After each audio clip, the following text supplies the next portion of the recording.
Awesome. All right. Should we get started then? Yep, everyone should be muted except for you, so you're good to start with introductions. Okay, well, today is April 15th, 2020. In the midst of the coronavirus pandemic, we are having our first ACR RFS Economic Subcommittee Journal Club. It's actually not going to be really a journal club since we didn't have a suggested reading, but I think we'll keep it informal and kick it off this way. And hopefully the next few meetings that we have, we'll have some suggested readings in a more traditional journal club fashion. I'm really excited to have two special guests tonight. One is Dr. Melissa Davis. She is currently the VP of Clinical Operations at Nines, which is a radiology and engineering innovation company that's based out of California. I think currently she is in South Carolina and living in New York, is that right? But she was formerly a faculty member at Yale and has an MBA from the Yale School of Management. And our second guest is Dr. Geraldine McGinty, who is the current chair of the ACR Board of Chancellors and president-elect for this upcoming year.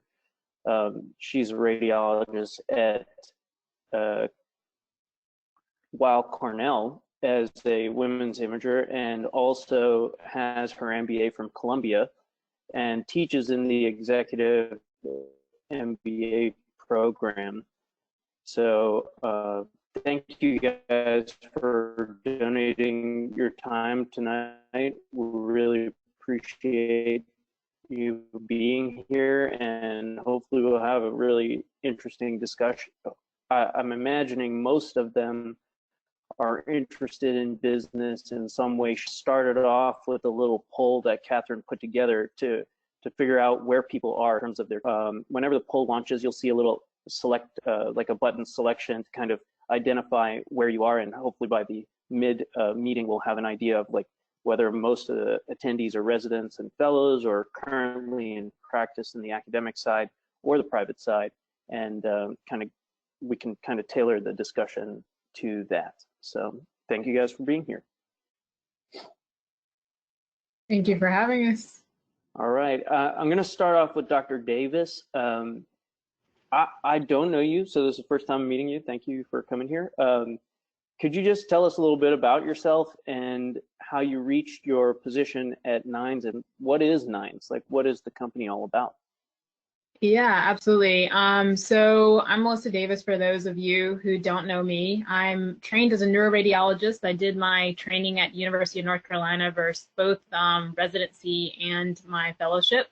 And when I was in my residency, I really wanted to understand like how hospitals work and you know, how the money flows and who makes decisions and things like that. And so I started looking around for other types of degrees just to get a better understanding, and ran into Yale's Leadership in Healthcare Fellowship.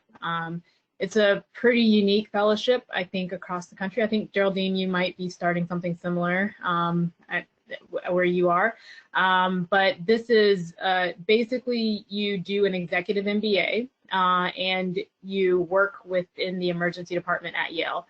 And so it's all combined into a very nice package for the fellows who enter that program.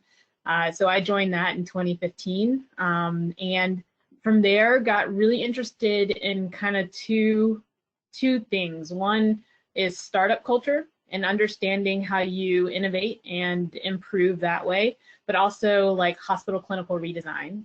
And so for the first iteration of my career, which I'm still very early in all of this, I worked on a clinical redesign team within the hospital. And we did a lot of process improvement and iterative improvement across the entire system. And that experience, along with my radiology experience, kind of combined very nicely into what I'm doing at Nines, which is operations. And so we're building a teleradiology company from the ground up. So a lot of this is new for me as well, and I'm learning as we go. But we are a tech company at heart. So I know a lot of you have heard of platforms like ADOC or Subtle or things like that. And so we're kind of in that same vein of creating emergent triage products, but also trying to figure out how we can actually improve the way that radiologists work in the reading room, but tackling like mundane activities as well. So we're building a company geared towards that with the ultimate goal of providing high quality and image interpretation from a teleradiology's perspective. So that's just an overview of what we're doing right now at Nines. Just like a little plug, this is a kind of a temporary gig for me to start, because I will be going to Emory in July, and so then I'll transit again. So it's a nice little leeway. All right. Again, for Dr. Davis, I mean, how did you end up at Nines? Like before you were at Yale, how did you go from there to this company that's a startup? Yeah, I mean, like a lot of this is like serendipity and also just getting to know people.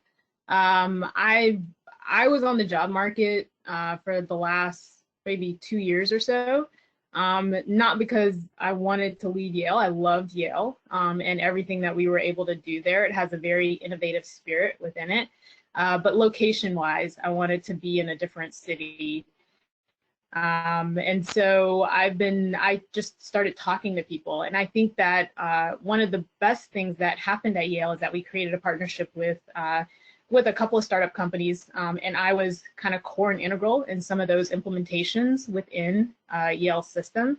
And so I got to know a bunch of people that way. And then also I would go to things like RSNA and talk to more people, just go around on the floors and chat. And I was able to kind of build up a repertoire that way. So when I did start looking and asking around, my name was kind of out there on that perspective. Well, this is too modest. She's a superstar, so that's why she ended up there. Thanks, Jen. Could you tell us a little bit about your experience in your Executive MBA program and like what kinds of things you found useful from the classroom translated to the clinical practice while you're working in the emergency department? Yeah, so it's interesting doing an executive format because you're doing your day job and then you're also in the MBA program. So you can almost immediately implement the things that you learn in the daytime into, I was working nights, so into the nighttime. And so the biggest benefit from me doing the MBA program is the people that I got to meet. So Yale's program has about 75 students. You get to know people very, very well. And you get to understand how people from different industries work, which is something that I don't think that we get to do too much in medicine because we're kind of siloed within like our systems and ourselves.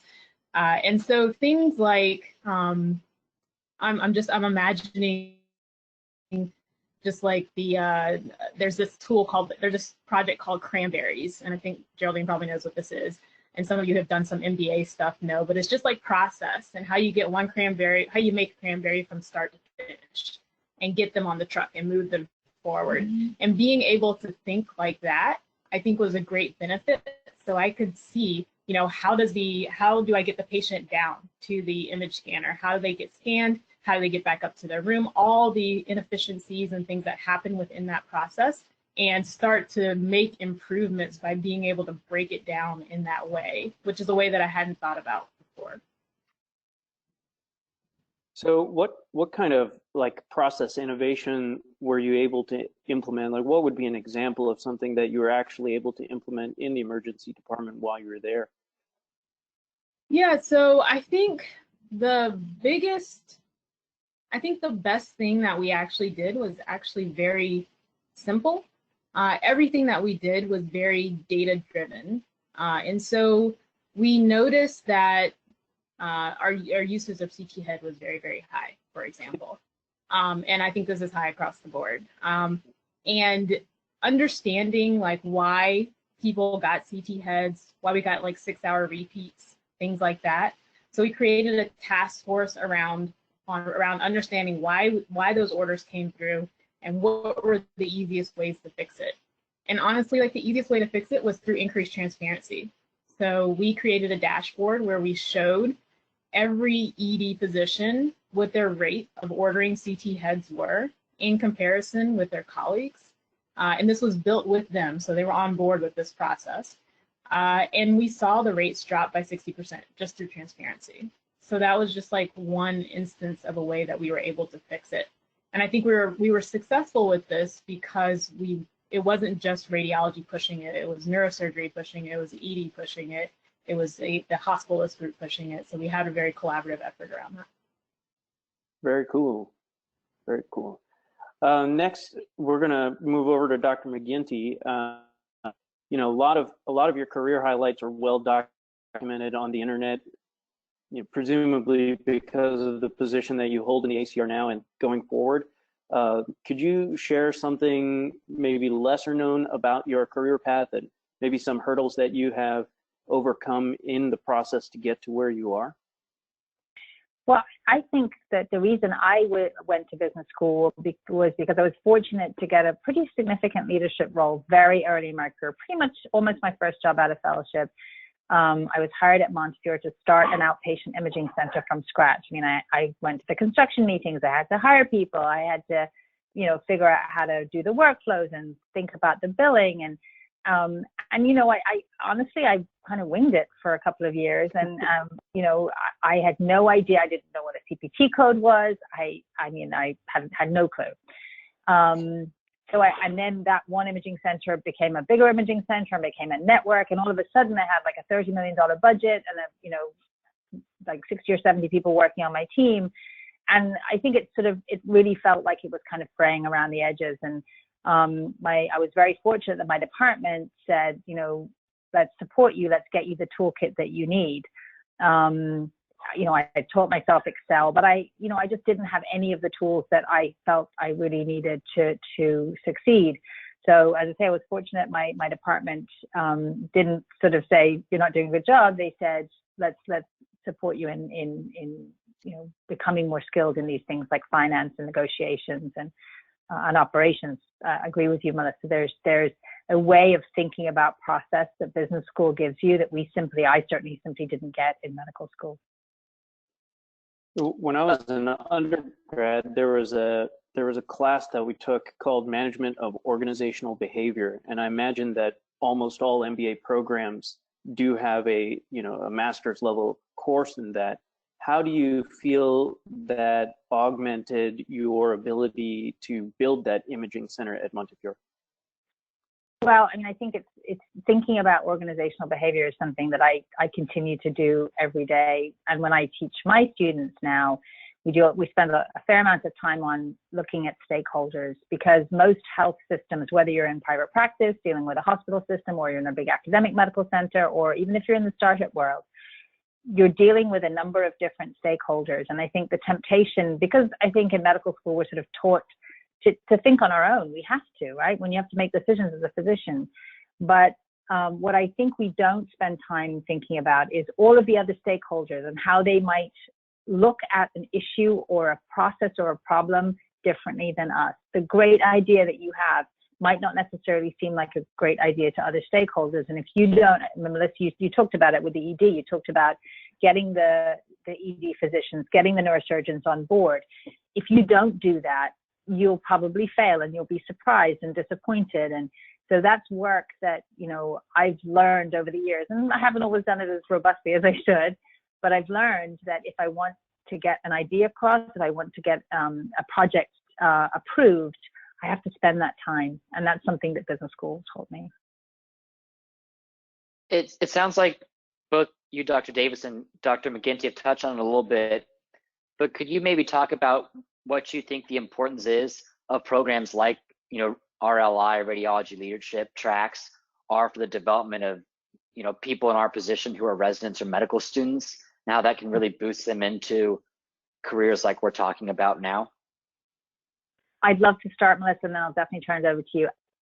Not everybody needs to do an MBA. Let's absolutely put that there. I was fortunate to do it, and I you know, it's been a game changer for me. But there are definitely, you know, if you're looking at a leadership position, if you think about being the chair of an academic department or the leader of a large practice now, you're talking about having a multi-million-dollar budget. You're going to have multiple different employees, and a number of different missions and organizational goals that you have to deliver on. So understanding, you said it, Melissa, how the money moves, how decisions are made. So the RLI was really created so that we could provide that kind of guidance with sort of a radiology-centric viewpoint. And I think that specifically, I mean, there are some programs that are targeted to trainees that we have, ones that address the milestones that are done in your program, but also the summit that we offer at Babson College every year. Those are really targeted, you know, to making sure that radiologists have those skills in the context of what we do. Melissa, I'm sure you've got stuff you'd like to add. Yeah, I mean, I totally agree with you, Geraldine, that we don't need to get an MBA. And so I always start by telling people that whenever they ask me, you know, should I get it? The biggest, I think RLI is a great program. Geraldine's actually sponsoring me for the one. I'm actually in an RLI session right now. And the way that it's structured is, I think, so good because it takes you through all the components that you would probably touch on in an MBA program anyways, but help like finance, organizational behavioral. We just did one on interpersonal dynamics, all that stuff that's very important, but geared in a radiology lens, I think is a benefit that the ACR has provided that I think is great. I think you have to know, if you're going to be a leader, I think you do have to understand the language of business. And this is a way to do that without going to business school, but really having a bunch of different types of sessions that you can go and target the places that you feel like you may be weaker in. We know there's a lot of med students who did an economics undergrad or things like that. And so you have like some sort of a baseline, but maybe you need to work on like the organizational behavior aspect of this or the interpersonal dynamics part of this, which I think is just as important as understanding the finance part of it and how to create a spreadsheet. But I think a lot of it is just developing a language repertoire. And if you look at who's great in business across the world, a lot of these people don't have MBAs. They just have the capacity to learn and keep learning. And I think that that's what we have to understand when it comes to stuff like this. For those in the radiology community, to whom would you recommend pursuing an MBA? I mean, if you've got the time and money. No, go ahead, Melissa. If you have like, I think that people who feel like they need I don't know, Geraldine can answer this a lot better than I can, but I feel like I need education behind things, and sometimes I feel like I need it to be structured, and so I think for me that the MBA worked out really well. I also think that if you are looking for it as a way to expand your network, this is a great way to do it because it gets you outside of like the confines of healthcare itself, but also into like business in general, which I think expands your mind. So I think it's like a great networking opportunity as well, but I'll hand it to Geraldine. I think that if you have, it is a lot of time, it's a lot of money depending on where you do it, but there's no doubt that sort of giving yourself that time to focus on those skills, you know, the more you can do of that, the better. So, you know, I don't think you need it for sure, but I think if you have the opportunity, if it's something you're interested in, and it also depends, you mentioned, Melissa, that there are people who come into medicine with economics backgrounds or who've worked in business. You know, I went to medical school for 6 years. I was in a big academic program for residency, and it was about 100 years ago. So healthcare and healthcare financing was quite different. So I really saw a gap that I needed to fill, and there was no RLI then. So, and frankly, even my MBA was not healthcare focused at all. I graduated in 2000. There were no healthcare MBAs at that point. So, you know, I really didn't have the option we barely had the internet. Didn't have the option to do anything else. So it was, you know, there was a clear goal for me in terms of what I needed to learn and where I needed to go to learn it.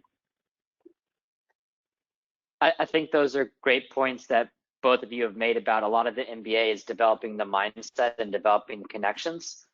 Would you be able to just give us an example of maybe the most important connection you made, or just one that really influenced the direction of your career? Either one first, maybe Dr. McGinty. I was fortunate to be taught negotiations at Columbia by a guy called Stuart Diamond. And Stuart is very well known in that field. He works and lectures internationally. And I realized that I really enjoy negotiations. And it's what I do now at Cornell. I negotiate our insurance contracts for our physician organization. A little postscript to that story is that when I was working on setting up our Executive MBA at Weill Cornell, and we were looking for faculty, I was fortunate that Stuart was willing to come and teach my students. So it's been great to watch him come and now to sit and see him teaching a whole other generation of students. So yeah, he was probably the most influential person that I had as a lecturer. Yeah, I mean, awesome. well, I met Dr. McGinty, which was awesome for me. And you talk about like networks, you know, I was basically looking at startup stuff, and somebody was like, oh, you should like cold email Geraldine, and that's what I did. So I think that is that has been really great for me as somebody to ping off of. I would be remiss if I did not mention Howie Foreman, who is kind of my mentor extraordinaire. He is he set up the Executive MBA program. He's like the first person who started it at Yale. He's a radiologist himself, got an MBA at Wharton, and has created this leadership in healthcare program and launched many, many careers throughout his tenure, including mine. He's the reason I stayed at Yale afterwards, and really helped me negotiate how to enter as a faculty member, how to create a space for myself as doing clinical redesign, doing operational improvement, and then even as I was exiting Yale, how to do that in a way that kept me going forward. So finding mentors like that, I think is I feel lucky to have found that, and I think that it's definitely steered my career in a certain direction that it wasn't going before. Excellent. Thank you both so much. Sorry, Mohan. Back to you. Yeah, Take it away from you. It's a fluid conversation. I think that I've signed up for the RLI kind of the lectures that are geared towards residents, and they are very calculated. So regular conversation is preferable. To either of you, if you, Dr. Davis, were teaching in the Executive MBA, can you share some of your experiences at Yale? And for Dr. McGinty also, since you're actively teaching in an Executive MBA program, could you share some of those experiences?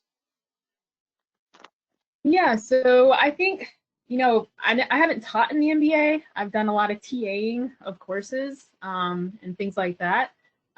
My favorite courses are the organizational behavior courses.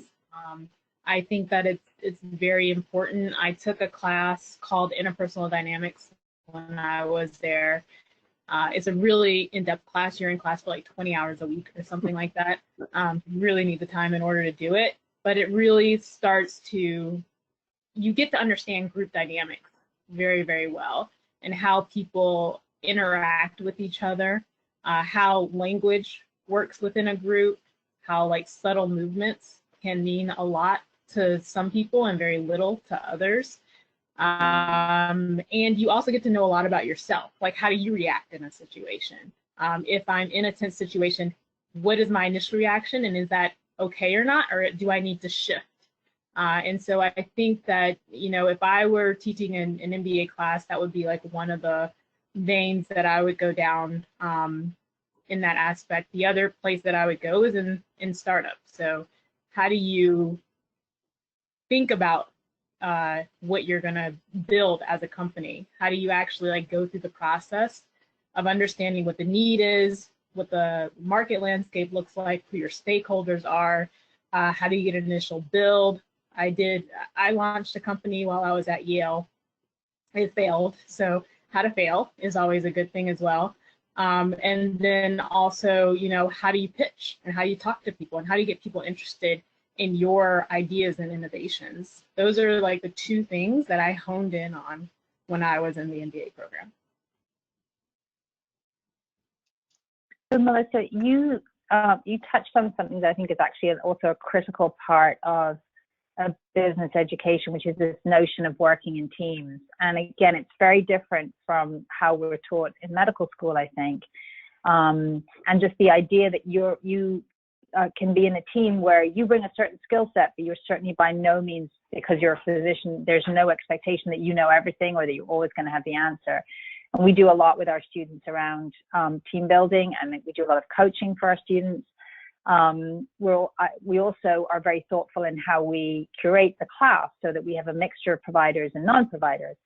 And one of the things that I like to do is just to really make sure that we're enabling the teams to learn from each other. So it's not just what I'm talking about, but that they're actually drawing from their own experience. You said it, Melissa, the idea that you're working, so you're applying what you're learning, on a real-time basis, but you also need to learn how to benefit from the expertise of the people in your team. So I teach a week-long course to our students at the beginning of their second year, which is sort of meant to kind of take what they've learned in the first year and kick them off for their capstone projects. And what we end the week with is that we ask them to do sort of a visioning exercise. Think about a really tough issue that we have in healthcare. A lot of times I'll pick diabetes because it's such a public health issue. We spend 20% of our healthcare dollar on diabetes, and say, what would you do differently? And they have to do a presentation, they have to do a video. We have a panel, like a little Shark Tank thing, which includes a patient and someone from an insurance company. And what's really important is that we see that they've drawn on the expertise of the whole team. And I think building, and one of the sessions that I do for the course that Melissa's doing right now is about building effective teams, because it's not just having the smartest people in the room, it's having a team where you can actually get the best from everyone. I think we're hitting on a few really important business concepts here. I think one of the ones we're sort of mentioning is stakeholders, like you mentioned, and how to frame a space for yourself. So in that regard, could you maybe mention how, when you're either applying for different jobs or working for a startup, how to best frame yourself and how to be marketable and how to create that niche space that you're looking for? Melissa, I'll let you go first. Yeah, I'll jump in here. So the first thing I did, or that I think you do, is you have to create, and this sounds very business languagey, but you have to create an elevator pitch. So like in 1 minute, who are you and what are you interested in?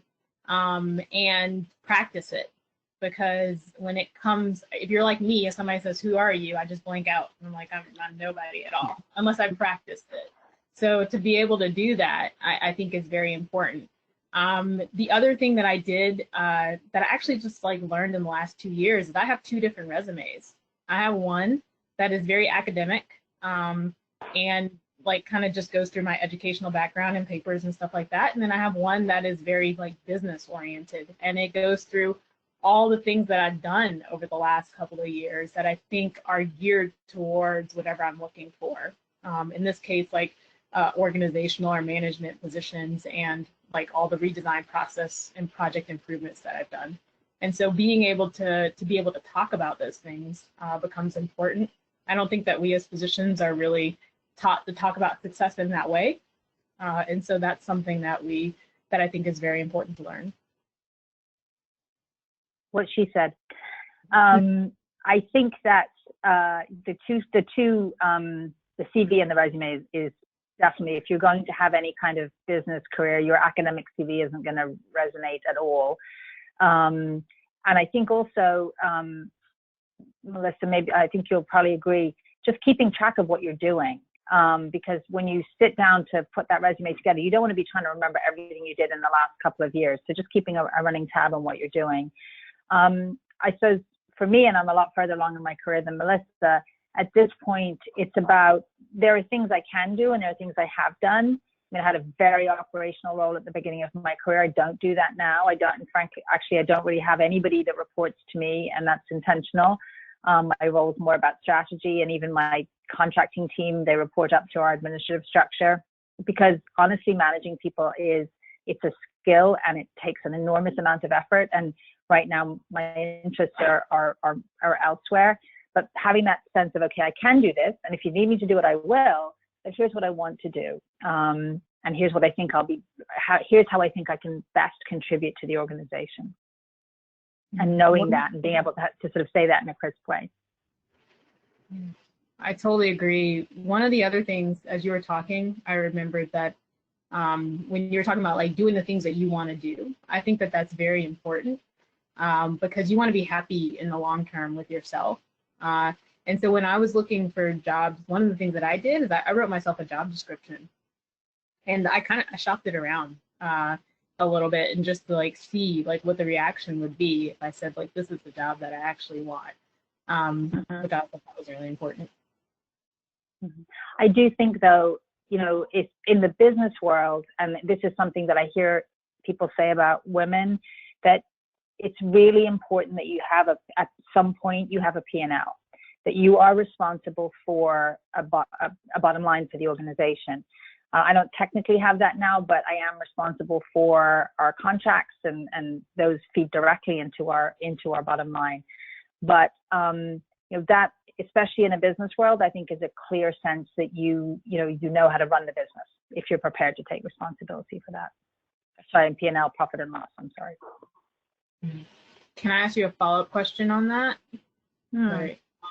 One of the questions that I have, especially around the idea of like having to run a profit and loss statement, is if you are like a physician and you're in typical like physician roles, you don't necessarily have a track to running a P&L, but recognize that it is a barrier for getting into the next level. And so the question that I would have, and maybe some others, is like, how do you actually go from like a regular like position management role into a role that gives you the opportunity to actually manage a P&L?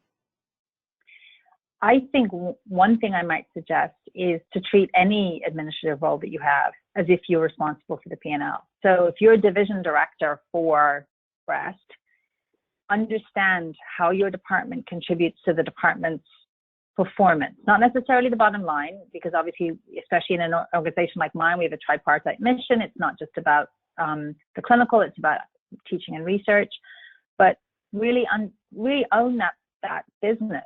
Understand how your department either contributes to the revenue of the department, contributes to the reputation of the department, and give yourself some metrics. And I would say discuss those with your chair. And I think being seen to sort of take that sense of, you know, I own this, I'm responsible for it, I think can be a potential thing when you don't necessarily have, when you're not, you don't have a budget, or you're not responsible for the actual revenue. I think that's a really great point you're making. Could you maybe talk a little bit more about how you value some things that don't necessarily have an intrinsic value, like it would be a loss leader if you're using business. So the people who are doing research, or the people who are attending the conferences, how those people are valued within the scheme of maybe not academic, but more of a hybrid practice, and how you would equate that into your statement.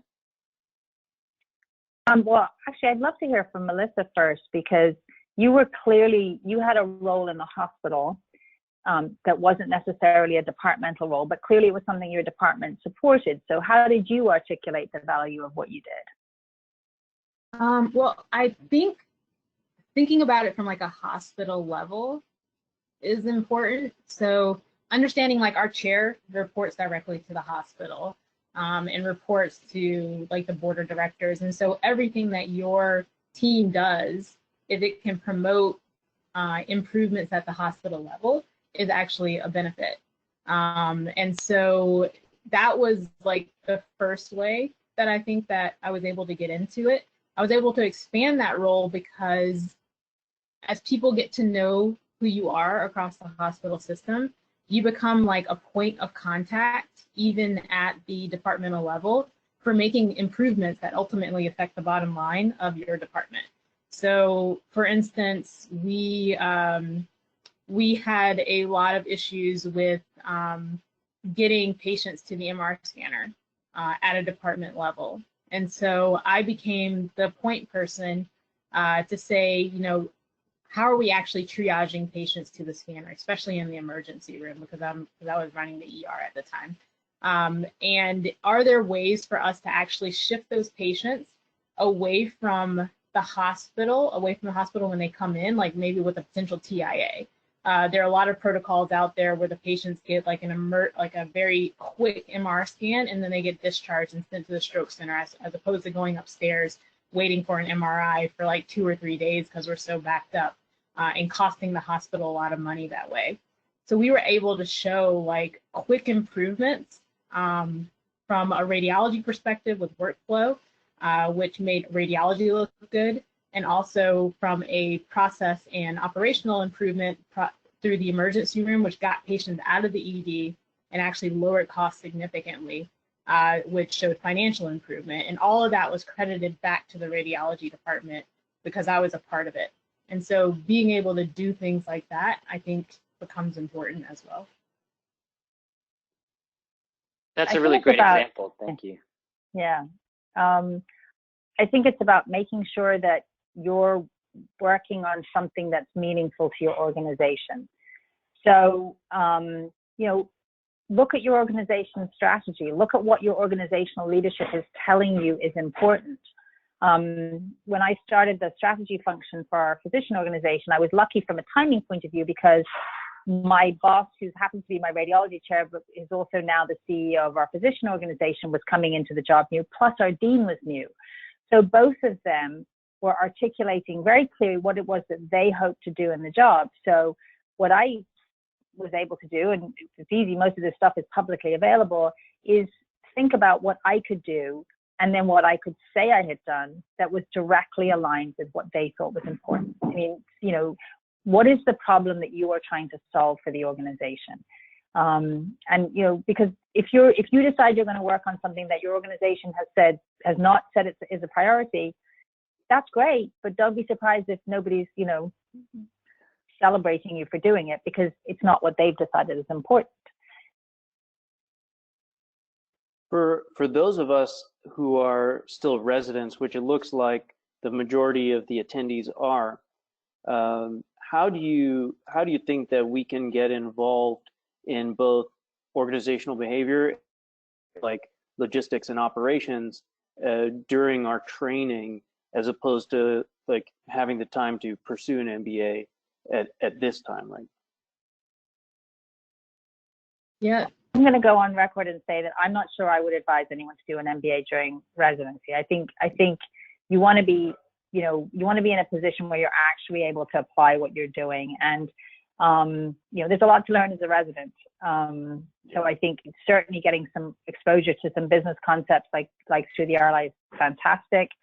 But I think there are often opportunities, whether it's, you know, committees in the hospital, whether it's, you know, being chief resident, whether it's taking on, you know, other responsibilities, and also just, I think, being that resident that people know is going to get the job done, who they know is going to always, you know, is going to see things through, sort of having that brand as somebody who's interested in, you know, making the department look good.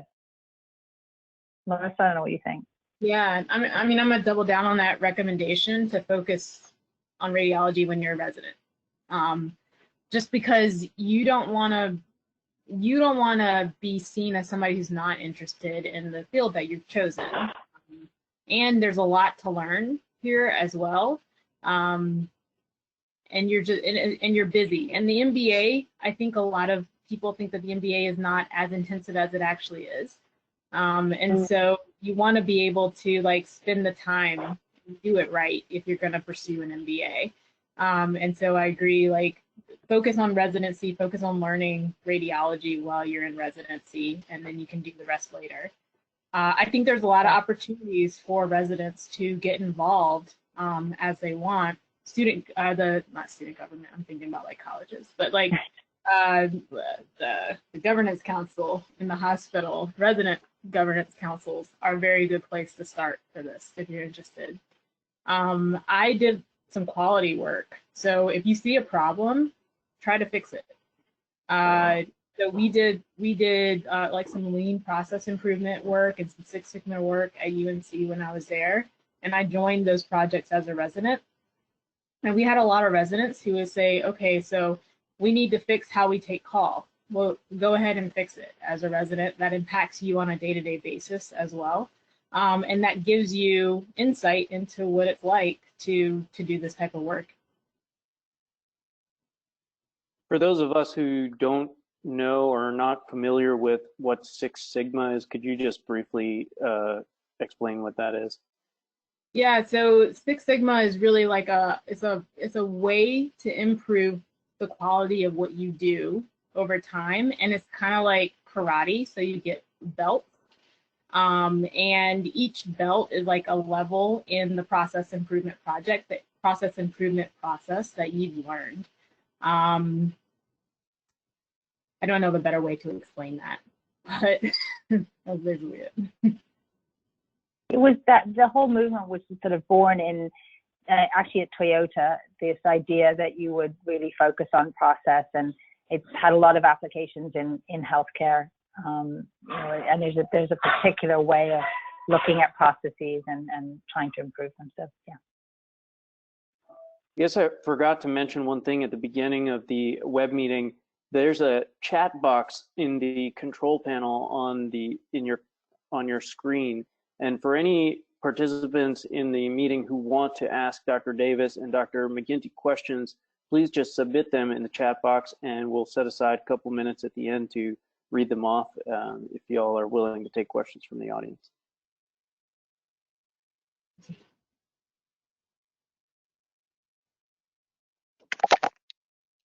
So I had one question which sort of has been addressed, but what kind of businesses are interested in the opinion of a radiologist? And furthermore, a radiologist who has pursued an MBA and has that credential and training. Alexa, you want to go first?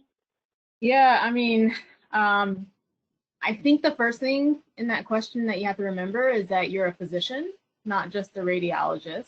So you can expand your repertoire there. What types of businesses? I mean, there's AI everywhere right now.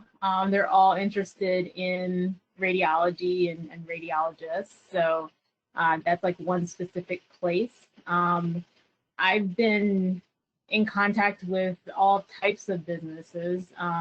Consulting tends to be a place that a lot of physicians end up when they come out of an MBA program, especially those who come out of med school into an MBA program and directly into that. I think beyond that, like just looking at your healthcare institutions, one of the things that I think is great about radiology is that you touch pretty much every aspect of medicine across the board. So you kind of get to see a bit of everything by being a radiologist and just interacting in your day-to-day. So to be able to leverage that kind of institutional knowledge at a higher level is very interesting to those who have that awareness, basically. I think Melissa's really summed it up.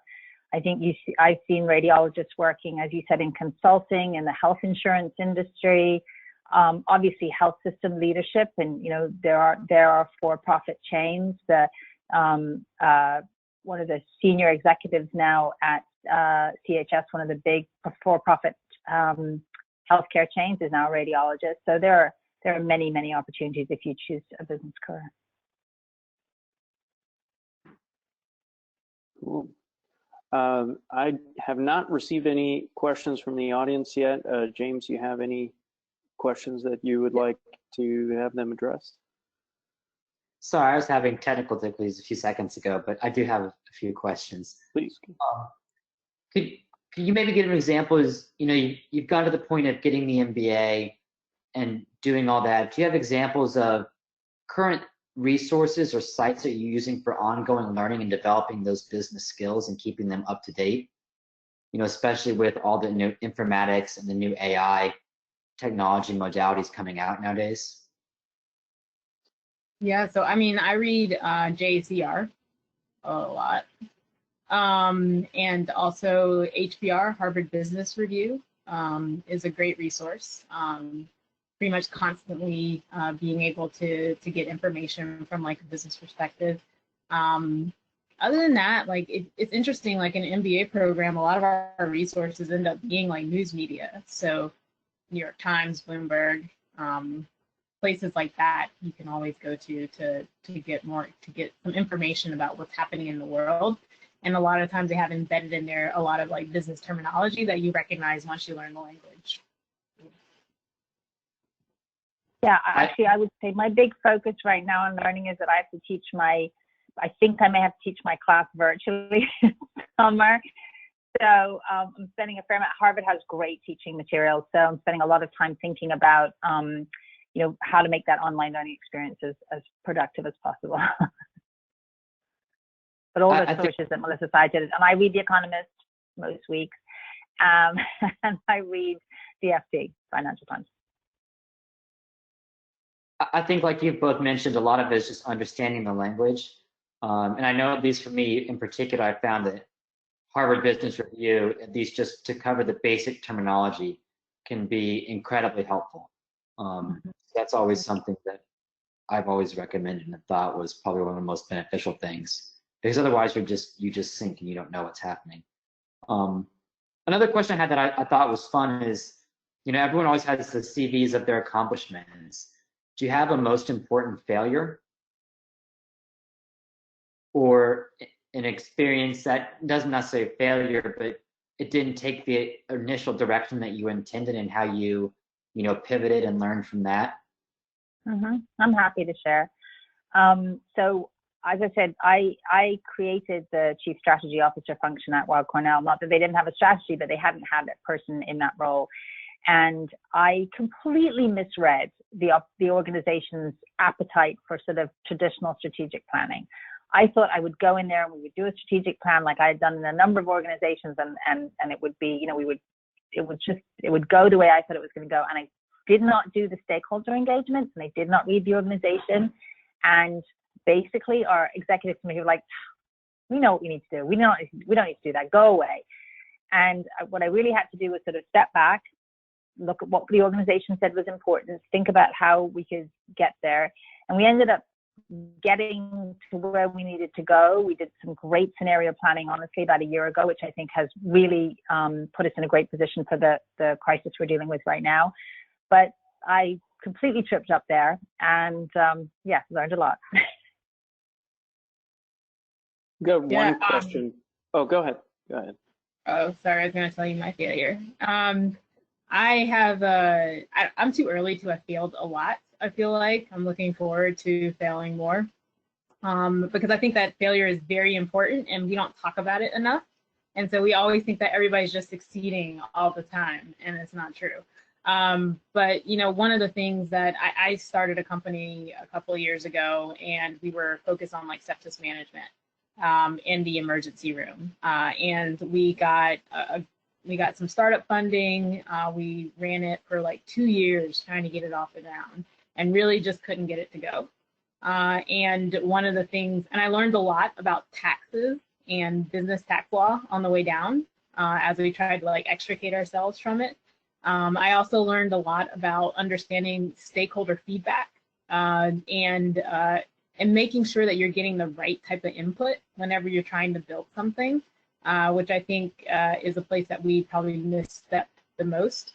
And then I also learned a lot about like how to manage failure with your team and how to make that something that people can leave in a way that they can continue to be positive in other ways. Like, this might have failed, but these are the things that we learned, and these are the ways that we can implement it into whatever we do next. And so there was a lot of learning for me around that.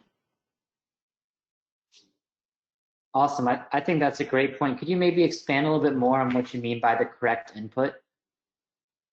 So like we had input from, so our target audience were emergency room physicians in the emergency room.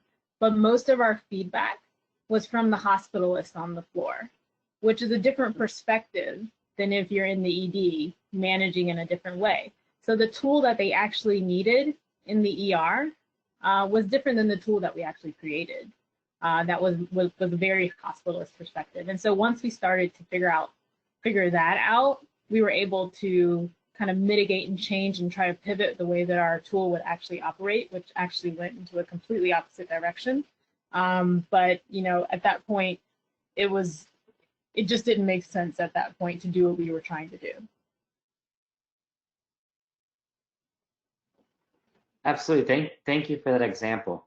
I think that's a really good example of, you know, knowing who the stakeholders are and how, you know, sometimes starting with the basics, like identifying them and who the product's intended for is very, very important in this process. Go ahead, Mohan. I know you had a question, I think, from the audience. I think there's a question from the audience. This is from Daniel Young, and he says, it sounds like many of the benefits of an MBA is the networking with other professionals. What are your thoughts on the physician MBA programs that are more narrow or limited in its exposure? And there was a follow-up comment, it's like classes of just healthcare professionals or classes of mixed people from different industries, not just healthcare students, but you know, professionals from other industries. I'll say in our MBA is a healthcare focused MBA, but we do try to make sure it's not just physicians, and we're very deliberate about that, and that we have physicians from different disciplines, and we also have other healthcare providers and non-providers.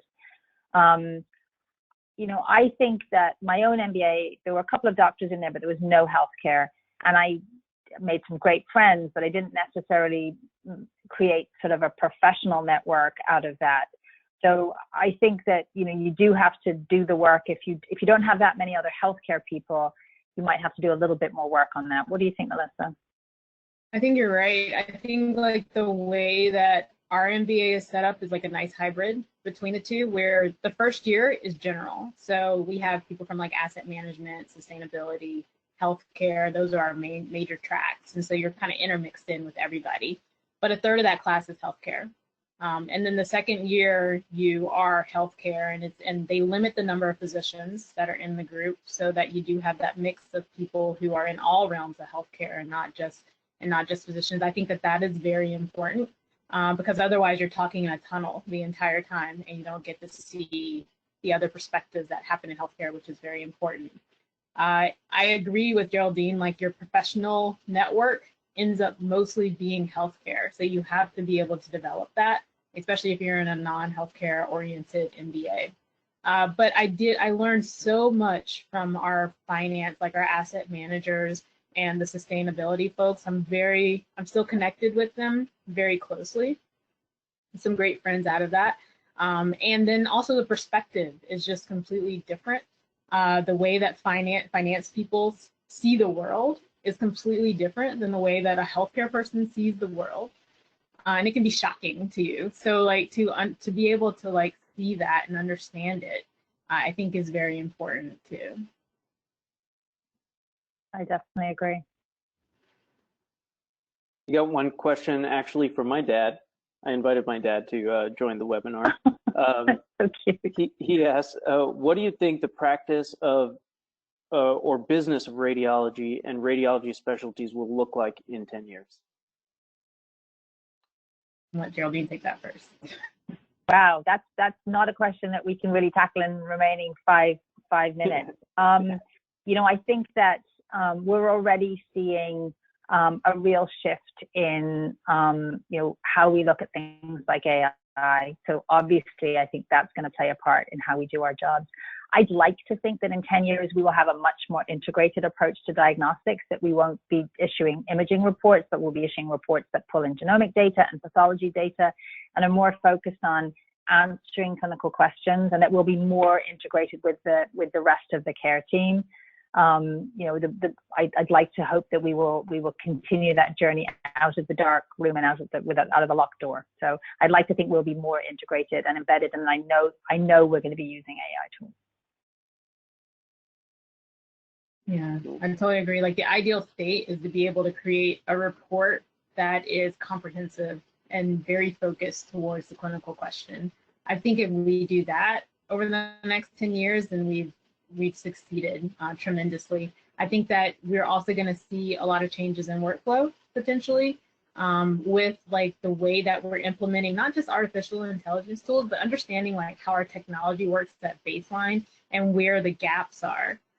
One of the things that always, if I'm sitting in the reading room and like with any tool, I'm trying to drag and drop stuff because on my iPhone, I drag and drop everything. On my like computer, my Surface Pro, I can touch, I can do whatever I want. I'm like, how come they can do this at Google and I can't do this on my computer? So and that's not AI, that's just like really good technology. And I think that the technology world is seeing the gap in healthcare right now. And so we're gonna see those things improve tremendously. But I think it's really important, Melissa, for us to continue to have physician voices in the tech world, and probably more physician voices there, because we definitely don't want to see that technology developed without the perspective of what it means to actually provide care. Absolutely. I think probably maybe this might be the last comment, but I think what you just mentioned is very important. You know, Montage, developed by Drs. Boone and Dr. Kim, they were radiologists, and that was their whole premise. Was, you know, I can Google something, why can I not Google a radiology report? So I think we've just started to maybe touch the tip of the iceberg in terms of, you know, bringing more practicality into, you know, how we use everyday radiology tools. So hopefully, I think that will continue to expand. Do you want to maybe wrap it up? I think out of respect. Yeah, we're running down to the last couple of minutes. I just want to make two quick plugs. Unfortunately, this year the ACR national meeting is going to be held virtually, but I had the privilege of attending last year, and they debuted a mentorship program where you get paired up with a mentor and kind of get to go around to the different caucus meetings and lobbying. And I think it's a huge benefit. So if anybody is interested in that for either, I guess if there's going to be a virtual component this year or next year in person, I highly recommend doing it. And I would also like to plug the RLI. Just last night, Dr. Fleischhahn and Dr. Lexa gave a lecture on the corporatization of radiology, and it was excellent. It was a two-part lecture. It does cost some money, but it's really negligible for the education that you get out of it. So I really have benefited personally, and I think it's an awesome program.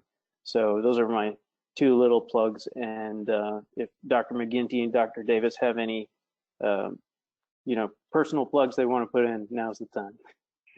Well, I'm not sure how much of the mentorship program we're going to be able to recreate this year, but thank you. It was our staff's idea, and I thought it was wonderful last year. We'll definitely do it the next time we're in person.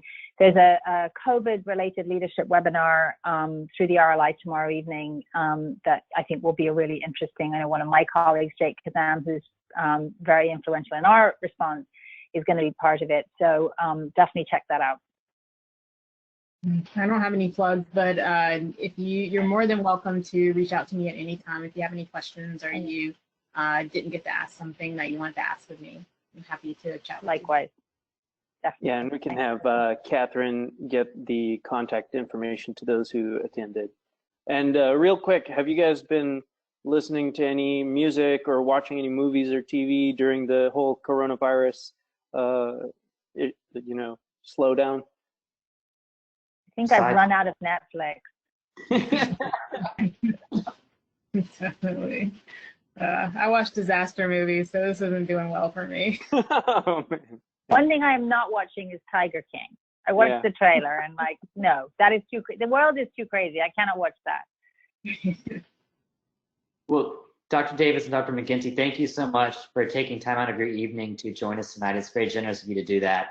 And thank you for all the wonderful insight you've provided to not only us, but everyone who's able to join us tonight. And for those of us who weren't able to join this, this web meeting will be recorded, and we'll have a sort of summary of what we talked about that's posted to the ACR blog. So thank you guys very much. So that's our little plug for ourselves. Thanks for having it. Thank you. Good night. Good night.